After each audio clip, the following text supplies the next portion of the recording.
e ele tem uma dor de dente, eu faço teste de provocação, que é teste de percussão, né?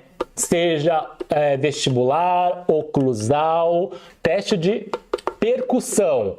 Na dor de dente, na pulpite, geralmente dói, é muito dolorido, incomoda. Na neuropatia, não. Não muda muito, tá? Não tem grandes mudanças. Testes de vitalidade com calor e com gutapercha, né, ou com frio, no dente não tem grandes mudanças daqui. Isso é um ponto que vai diferenciar, diagnóstico diferencial entre dor de dente, pulpite e dor neuropática.